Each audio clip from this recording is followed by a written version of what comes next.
Friends नमस्कार। आशा करती हूँ आप लोग अच्छे होंगे और खुश होंगे।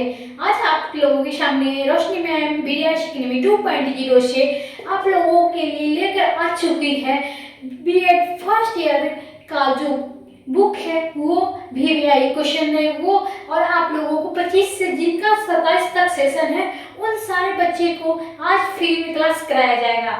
तो आप लोगों को बीडीएस एकेडमी 2.0 पे हमेशा फ्री में क्लास ही कराया जा रहा है। तो आप लोगों को यहाँ पे कोई भी पैसा नहीं देना होगा। आप लोग जितने मर्जी हो उतने क्लास करें। आप लोगों को यहाँ पे नहीं फीस की नहीं आप लोगों की कोई डिमांड रखी गई है जिसमें आप लोगों को कोई भी दिक्कत हो, कोई भी अनहोनी हो। तो आप लोगों से मैं बस यही अनुरोध करती हूँ कि आप लोगों ने हमारे चैनल को सब्सक्राइब नहीं किया है तो जल्दी जाइए चैनल को सब्सक्राइब कर दीजिए और वीडियो को लाइक कर दीजिए, क्योंकि आप लोगों को अगर यह वीडियो छूट जाए तो आप लोग टेंशन में आ जाइएगा। क्योंकि आप लोगों को यह जो क्वेश्चन आज बताने जा रही हूँ वो बहुत ही वेरी इम्पोर्टेंट है, यानी बहुत ही ज़्यादा महत्वपूर्ण है। तो आज आप लोगों को बीएड फर्स्ट ईयर यानी 25 से 27 जिनका भी सेशन है और जिनका सेशन 26 से 28 भी होने वाला है तो उन सभी बच्चों का भी क्लास यहाँ पे चलेगा। तो आप लोग निश्चित हो गए हमारे क्लास को ज्वाइन कीजिए, बीडीएस एकेडमी को फॉलो करें और सब्सक्राइब करिए ताकि आप लोगों को अच्छे से सब कुछ बताया जाए। तो चलिए हम आज पढ़ते हैं क्या।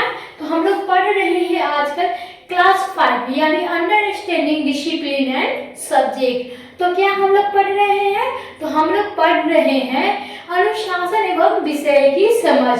तो आप लोगों को हर दिन आप लोगों को नए तरीके से नए वीवीआई क्वेश्चन आप लोगों को बताए जा रहे हैं।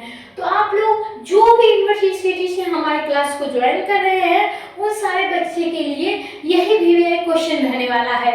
तो आप लोग वीवीआई क्वेश्चन देखते रहिएगा और कहीं से भी देख रहे हैं कोई भी दिक्कत आप लोगों को एग्जाम सेंटर में बैठने में नहीं होगा कि रोशनी मैम आप लोगों को ये पढ़ाई है और ये क्वेश्चन नहीं आ रही है। तो मैं आप लोगों को बता दूं बहुत से बच्चे दिए हैं बीएड का जो एग्जाम, उन्होंने बताया कि बहुत ही अच्छा क्वेश्चन आ रहा है और जैसे आपने बताए हैं वैसे ही सेम तरीके से आ रहा है। तो चलिए हम लोग चलते हैं क्वेश्चन की ओर। तो आज आप लोगों का क्लास 7 चलने वाला है, यानी क्लास 5 तो आप लोगों का जो है बुक डिसिप्लिन एंड जो अंडरस्टैंडिंग डिसिप्लिन एंड सब्जेक्ट है वो है, लेकिन आप लोगों का क्लास है यूनिट 1 ही रहेगी आप लोगों की। तो चलिए आप लोगों का क्वेश्चन पे हम लोग चलते हैं। तो क्वेश्चन क्या है आप लोगों के सामने, आप लोग थोड़ा देख लीजिएगा। तो आप लोगों के सामने पहला यूनिट से आ गया क्वेश्चन। आप लोगों को एक ही क्वेश्चन एक क्लास में कराया जाएगा, तो आप लोगों को चिंता नहीं लीजिएगा। अगर आप लोगों को शॉर्ट क्वेश्चन हो तो आप लोगों को 2-3 भी जो क्वेश्चन है वो बताया जाएगा एक क्लास में। तो आप लोगों को अभी एक क्लास में बस एक ही क्वेश्चन चलने वाली है। तो क्वेश्चन आप लोगों का क्वेश्चन नंबर क्या है? तो क्वेश्चन है एक विषय में शोध क्यों आवश्यकता, विषय में आंकड़ों का एक करने का विभिन्न विधियों को व्याख्या करिए। यानी क्वेश्चन में क्या पूछा जा रहा है? तो क्वेश्चन में पूछा रहा है कि एक विषय में शोध क्यों आवश्यकता, विषयों में आंकड़ों का एक करने की विभिन्न विधियों का व्याख्या करिए। तो चलिए हम लोग चलते हैं। कोई भी क्वेश्चन का आंसर देने से पहले हम लोग क्या करते हैं? तो सबसे पहले हम लोग देते हैं परिचय उसका। तो चलिए सबसे पहले हम लोग परिचय देख लेते हैं कि हमें विषयों में आंकड़ों का एक करने की विभिन्न विधियों का व्याख्या कैसे करेंगे उसके हम सबसे पहले परिचय डालेंगे। तो परिचय क्या आ जाएगा? तो परिचय आ जाएगा हमारा जो है किसी भी विषय या ज्ञान के क्षेत्र की प्रगति शोध पर निर्भर करती है। शोध के माध्यम से विषय की समस्याओं को भी चिन्हित किया जाता है, खोजे जाते हैं, सिद्धांत की पुष्टि और जाती है तथा उन तथ्यों को खोज होती है। आधुनिक शिक्षा व्यवस्थाओं को शोध न केवल ज्ञान बढ़ाने का साधन है कि बल्कि विषय की प्रयोगात्मक और मजबूत करता है। यानी हम लोग क्या पढ़ेंगे परिचय में? तो हम लोग पढ़ेंगे किसी भी विषय या ज्ञान क्षेत्र की प्रगति शोध पर निर्भर करती है। शोध के माध्यम से विषय की समस्याओं को भी चिन्हित किया जाता है, खोजे जाते हैं, सिद्धांत की पुष्टि की जाती है तथा उन तथ्यों की खोज होती है जो आधुनिक शिक्षा व्यवस्था में शोध न केवल ज्ञान बढ़ाने का बल्कि विषय के प्रयोगात्मक को भी मजबूत करता है। शोध के किसी भी विषय के जीवंत, व्यवहारिक और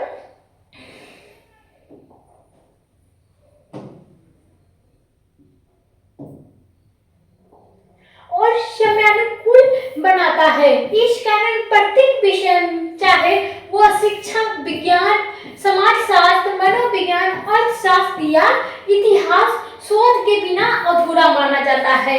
हम लोग क्या जानेंगे क्वेश्चन का परिचय, तो हम लोग जानेंगे एक विषय में शोध की आवश्यकता क्यों, विषय में आंकड़ों का क्या विभिन्न विधियों से व्याख्या करिए, उसका हम लोग अभी तक परिचय जाने हैं। अब हम लोग जानेंगे क्या, तो अब हम लोग जानेंगे उसका परिभाषा। तो चलिए हम लोग परिभाषा क्या देंगे, तो हम लोग परिभाषा देंगे शोध के परिभाषा, यानी शोध के अनुसार। पहला जो है आप लोगों को शोध क्यों आवश्यकता है उसका परिभाषा हम लोग पहले डालेंगे, फिर आप लोगों को आंकड़ों के विषय की आंकड़ों का परिभाषा बताया जाएगा। तो सबसे पहले हम लोग जानते हैं शोध की परिभाषा। सामान्य परिभाषा यानी शोध का एक व्यवस्थित, तार्किक एवं वैज्ञानिक पद्धति है जिसके माध्यम से नए सिद्धांतों, नियमों तथा व्याख्याओं को खोज की जाती है। हम लोग क्या जानेंगे सामान्य परिभाषा में, तो शोध का जो सामान्य परिभाषा है वो है शोध का एक व्यवस्थित, तार्किक एवं वैज्ञानिक पद्धति है जिसके माध्यम से नए सिद्धांतों, नियमों तथा व्याख्याओं का खोज की जाती है। तो हम लोग जान चुके हैं कि हमें शोध की परिभाषा कैसे लिखनी है, वो भी सामान्य भाषाओं में। तो चलिए हम लोग शोध की परिभाषा तो जान लिए हैं, अब हम लोग जानेंगे शैक्षिक शोध की परिभाषा।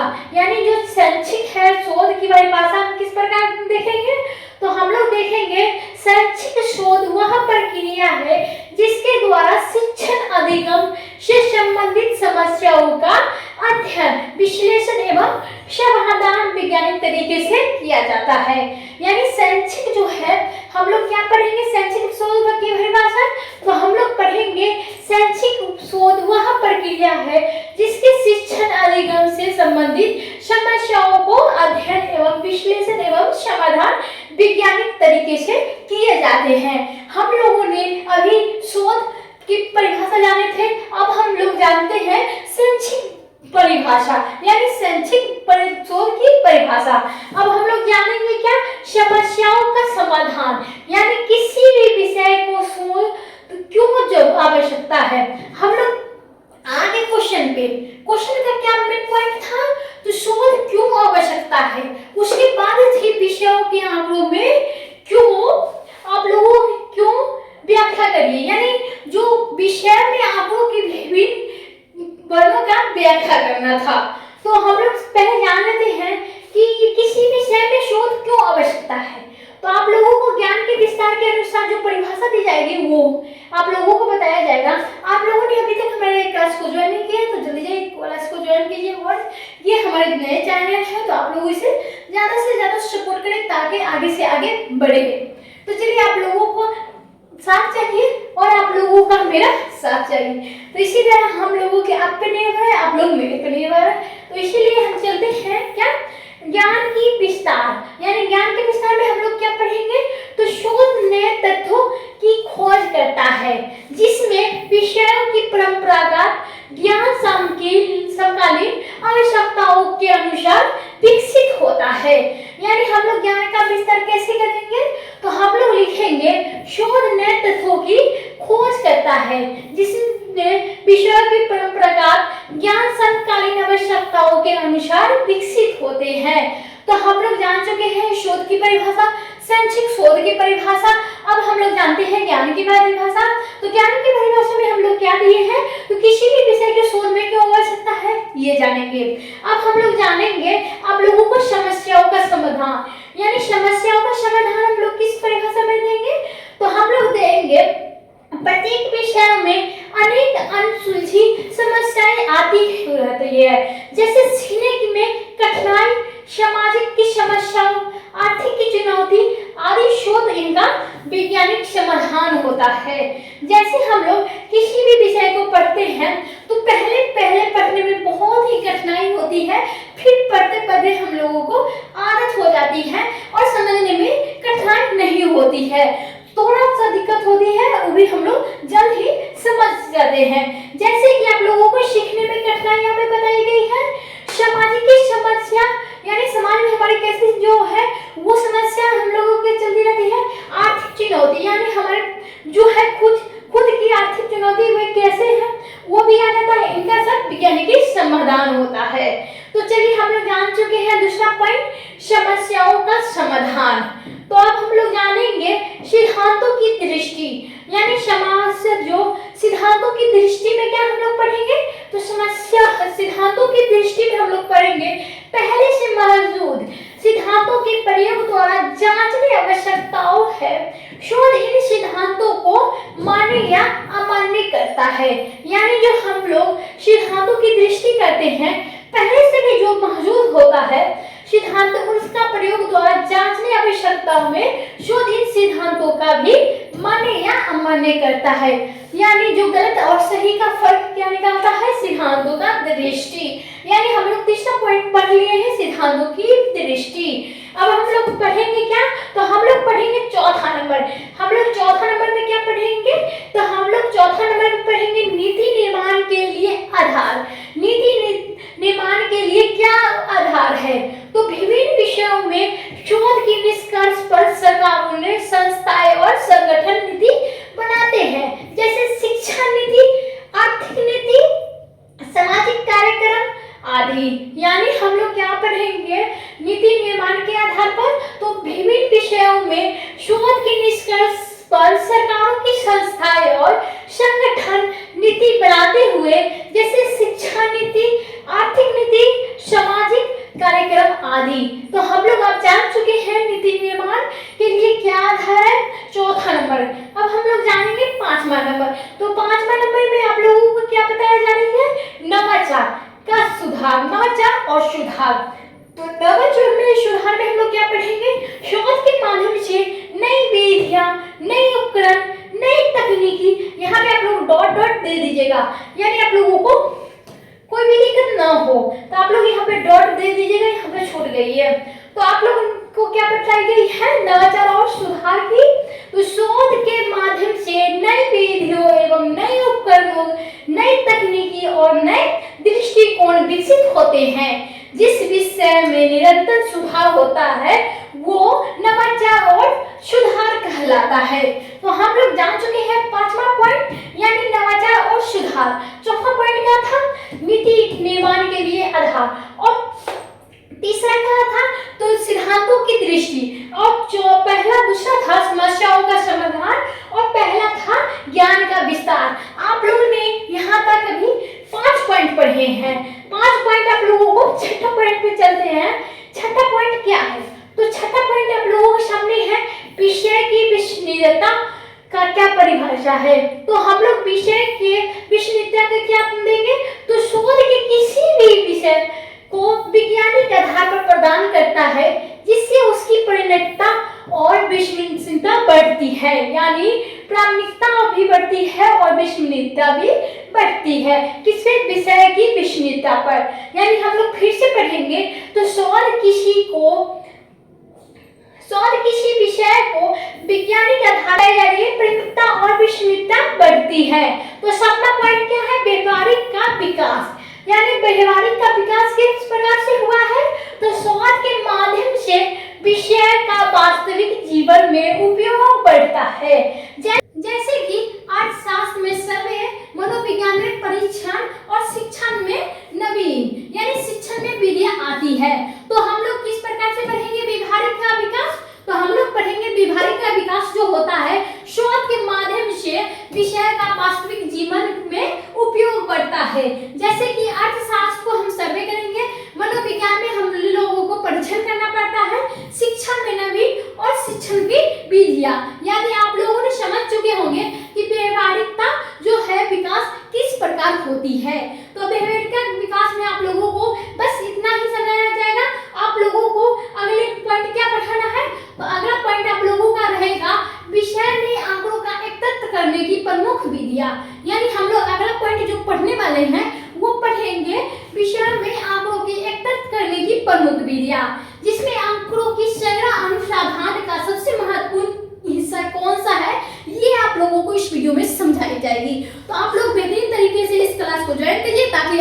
कोई भी दिक्कत ना हो अगले वीडियो में जाने का या कोई भी चैनल पे आप लोगों को देखने का।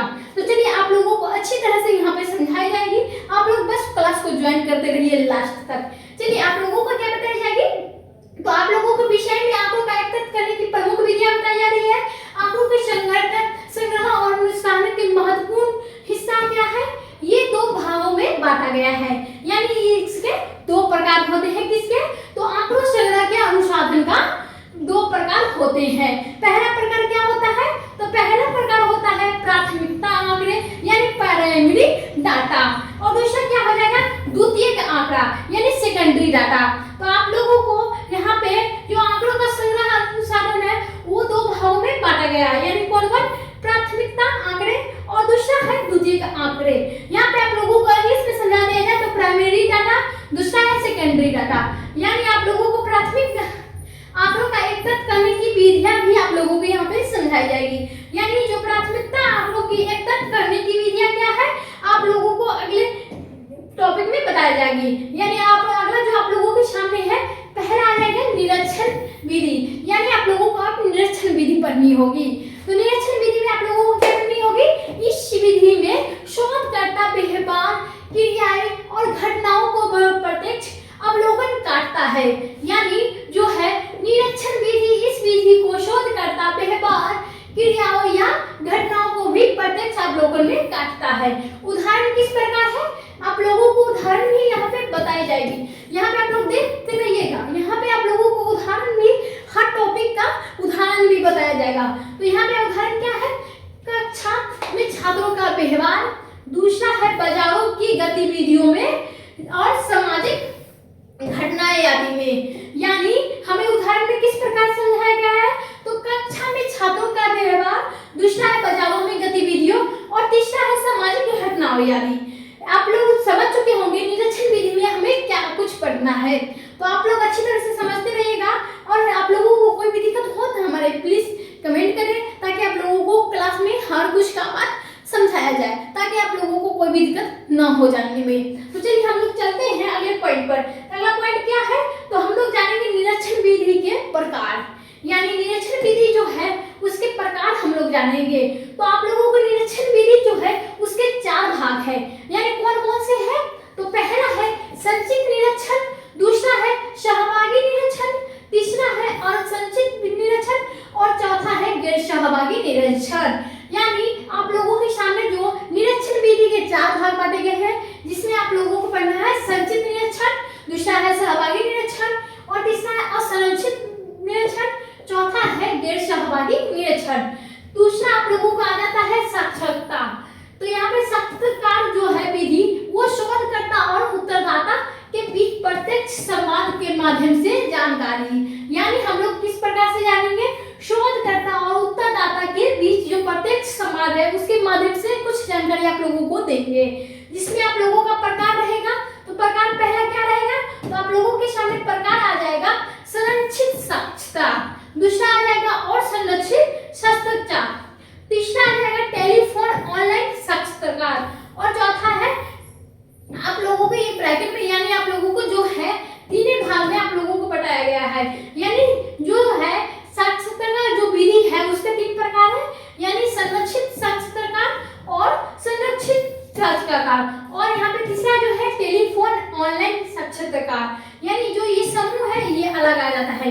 यानी हम लोग अब जानेंगे समूह साक्षरता, यानी जो है आप लोगों को यहाँ पे बताया जाएगा जो हमारे समूह साक्षरता में क्या क्या आ जाएगी।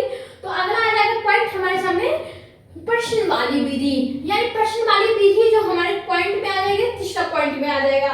तो आप लोग यहाँ पे देख सकते हो तीसरा पॉइंट आप लोगों के सामने आ चुका है, जिसमें लिखित प्रश्नों के सेट के उत्तरदाताओं को भेजकर उत्तर प्राप्त कर किए जाते हैं। यानी जो प्रश्न वाली है, जैसे हम लोग कभी भी गूगल पे पूछते हैं तो उसका उत्तर हम लोगों को मिल जाता है, हम लोगों को कॉपी किताब में ढूंढने की आवश्यकता नहीं पड़ती है।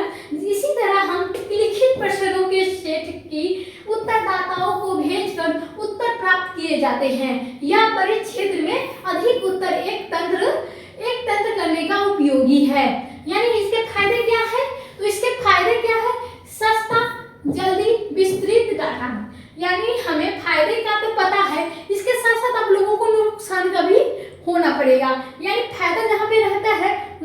नुकसान भी रहता ही है। आप लोगों को ऐसा नहीं कि फायदा हो रही है तो नुकसान वहाँ पे नहीं हो रही, तो नुकसान वहाँ पे आप लोगों को पता नहीं है लेकिन आपका नुकसान वहाँ पे हो रही है। उसी तरह हम आप लोगों को इस क्लास में भी समझाएंगे कि हमें जो है सस्ता, जल्दी और विस्तृत डाटा मिल जाता है, उसके नुकसान भी हम लोगों को भरपाई करनी पड़ती है, यानी गलत अधूरे उत्तर मिलने की भी संभावना रहती है। जब हमें जल्दी से कोई भी चीज विस्तृत डाटा या सस्ता में कुछ मिल रहा है, वहाँ पे कुछ काला जरूर है, यानी आप लोग जानते ही हैं कि दाल में कुछ काला रहता है, वहीं पे बात छुपता है। तो चलिए यहाँ पे हम लोग जानेंगे जो नुकसान है वो गलत है और अधूरे उत्तर मिलने की संभावना है। यहाँ पे चौथा क्या रहेगा, परीक्षण विधि संक्षिप्त व मनोवैज्ञानिक शोध में विभिन्न परीक्षण द्वारा डाटा को एक तत्व किया जाता है, यानी एक तंत्र किया जाता है। आप लोगों को यहाँ पे वर्ड कुछ गलत लिखा गया है, आप लोग यहाँ पे सही कर लीजिएगा। तो यहाँ पे लिखा जाएगा परीक्षण विधि संक्षिप्त व मनोवैज्ञानिक शोध में विभिन्न परीक्षण द्वारा डाटा एकत्र किया जाता है। यहाँ पे हम लोग आप जानेंगे उदाहरण जानेंगे किसका, परीक्षण विधि का। तो हम लोग परीक्षण विधि में क्या उदाहरण जानेंगे, तो हम लोग जानेंगे आप लोगों के सामने यहाँ पे है। तो पहला आ जाएगा जो उदाहरण है वो है बौद्धिक परीक्षण, यानी IQ टेस्ट। तो IQ टेस्ट आप लोगों को समझा दिया जाएगा इसी वीडियो में, आप लोग निश्चित रहिएगा, आप लोगों को कोई भी दिक्कत नहीं होगी।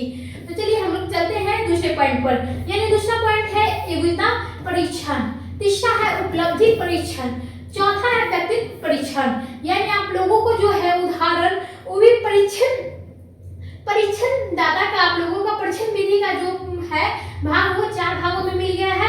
पांचवा क्या है, सर्वेक्षण विधि, यानी सर्वेक्षण विधि कैसे है, तो ये समाज शास्त्र के, अर्थशास्त्र के, शिक्षा आदि विषयों को बहुत उपयोगी है। बड़ी संख्याओं में लोगों व्यवस्थित रूप से जानकारी हेतु, यानी जो जानकारी लेते हैं ये हो लेते हैं सर्वेक्षण विधि से, यानी हमारे जो समाज शास्त्र में, अर्थशास्त्र में, शिक्षा शास्त्र और विषयों में बहुत उपयोगी है। बड़ी संख्याओं में लोगों की व्यवस्थित रूप से जानकारी होती है, यानी हम लोग जान चुके हैं सर्वेक्षण विधि। अब हम लोग जानेंगे क्या, तो अब हम लोग जानेंगे द्वितीय, यानी हम लोग जाने थे ए, अब जानेंगे हम लोग बी। तो आप लोग यहाँ आप देख सकते हो यहाँ पे बी, द्वितीय आंकड़ों को एकत्रित करने की विधियां, यानी पहला है पुस्तकों और शोध पत्रों से, यानी क्या है, तो पुस्तकों और शोध पत्रों से, यानी पहले में हम लोग क्या लिखेंगे, तो पहले से ही उपलब्ध साहित्य, पाठ्य पुस्तक, रिपोर्ट आदि डाटा प्राप्त किया जाता है। यानी पुस्तकों में जो शोध पत्र होते हैं वो पहले से जो भी हुआ रहता है, जैसे हम इतिहास में बहुत दिन के बाद भी जान लेते हैं, उसी प्रकार ये भी है जो पुस्तकों में शोध पत्र पहले से ही उपलब्ध साहित्य, पाठ्य पुस्तक में रिपोर्ट आदि डाटा प्राप्त किए जाते हैं। दूसरा क्या आ जाएगा, दूसरा आ जाएगा हमारे सामने सरकारी रिपोर्ट व दस्तावेज। जैसे कि हम लोग अगर सरकारी रिपोर्ट होता है वो दस्तावेज कैसे होते हैं, तो वो होते हैं जनगणना रिपोर्ट, आर्थिक सर्वेक्षण, शिक्षा रिपोर्ट आदि। यानी हम लोग क्या जानेंगे, जैसे हमारे गांव में जनगणना होती है किसी भी का, वो भी 10 से 11 साल के बाद, यानी आप लोग जान चुके होंगे जो जनगणना रिपोर्ट है, आर्थिक सर्वेक्षण है, यानी बहुत दिन के बाद सर्वे भी होती है। इसी प्रकार शिक्षा रिपोर्ट भी आती है। तीसरा नंबर आ जाएगा इंटरनेट स्रोत, यानी इंटरनेट स्रोत किस प्रकार है, तो वेबसाइट हो जाता है, ई लाइब्रेरियन होता है और यहाँ पे ई जर्नल भी होता है। और अगला जो पॉइंट है डेटाबेस, यानी डेटाबेस आदि हो जाती है। यानी इंटरनेट के जो स्रोत है वेबसाइट, ई लाइब्रेरी, ई जर्नल और डेटाबेस आदि।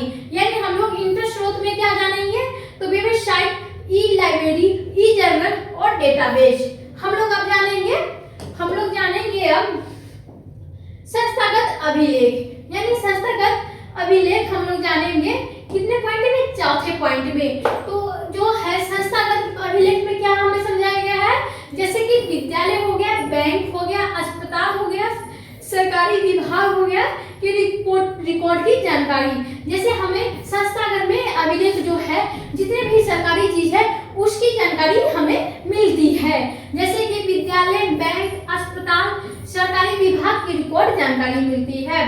तो अब हम लोग जानेंगे डायग्राम, यानी सबसे मेन और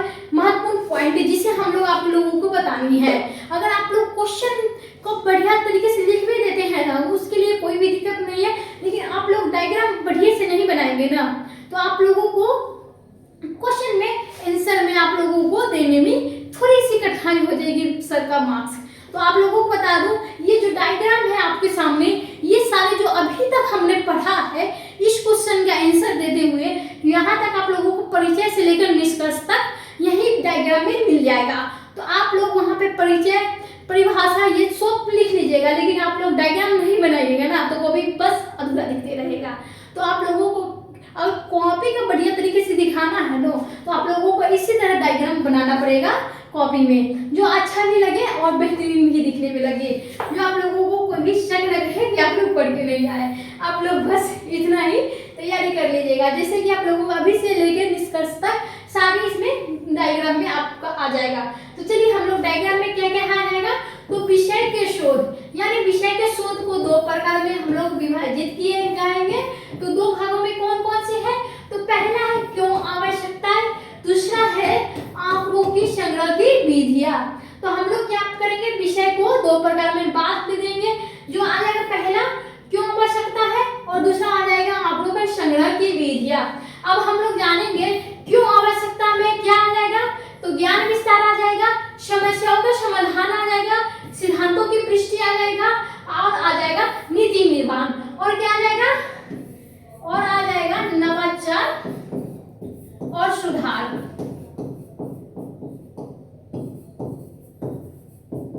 और हम लोगों का यहाँ पे आंकड़ों का संग्रह में क्या विधि आ जाएगी, तो आ जाएगा पहला प्राथमिकता, दूसरा आ जाएगा द्वितीयक, तीसरा आ जाएगा अवलोकन, चौथा आ जाएगा पुस्तक रिपोर्ट, और पांचवा जो है ये साक्षात्कार आ जाएगा, इंटरनेट आ जाएगा, प्रश्नवाली आ जाएगा, नवाचार आ जाएगा, और परीक्षण आ जाएगा, और व्यवहारिक आ जाएगा। आप लोगों ने जितने अभी तक पढ़े हैं, आप लोगों को बस एक ही डायग्राम में मिल चुका होगा। तो आप लोग देख के भी बता सकते हैं कि आप लोगों का एक ही डायग्राम में सारा कुछ आ जाएगा, परिभाषा से लेकर निष्कर्ष तक। तो आप लोग देख सकते हो, इसी प्रकार आप लोग बढ़िया तरीके से बना लीजिएगा डायग्राम, ताकि आप लोगों का एक पेज कवर हो जाएगा। चलिए हम लोग चलते हैं। अगर आप लोगों ने डायग्राम को बढ़िया तरीके से देख लिया हो और नोट भी कर लिया हो, तो आप लोगों को बता दूं निष्कर्ष। निष्कर्ष में हमें अंतिम और लास्ट में क्या लिखनी है, तो निष्कर्ष हमें लिखनी है इस प्रकार, जो आप लोगों को यहाँ पे दिखा जाएगा। निष्कर्ष में शोध की किसी भी विषय की प्रकृति का आधार है, यह न केवल ज्ञान को बढ़ता है, बल्कि विषय में वैज्ञानिकता, विश्वसनीयता और व्यवहारिक को भी विकसित करता है। यानी हमें निष्कर्ष में क्या लिखनी है, तो निष्कर्ष में लिखनी है शोध किसी भी विषय की प्रकृति और आधार में न केवल ये ज्ञान को बढ़ाता है, बल्कि विषय और वैज्ञानिक को विश्वसनीयता और व्यवहारिक रूप से भी विकसित करता है। शोध की प्रक्रिया में आखिरी संग्रह अत्यंत महत्वपूर्ण चरण है, क्योंकि सही और विश्वसनीय आंकड़ों ही शोध को मान्य बनाता है। प्राथमिकता व द्वितीयक दोनों प्रकार के आंकड़ों का उपयोग विषय में व्यापक, सटीक और शोधप्रद बनता है।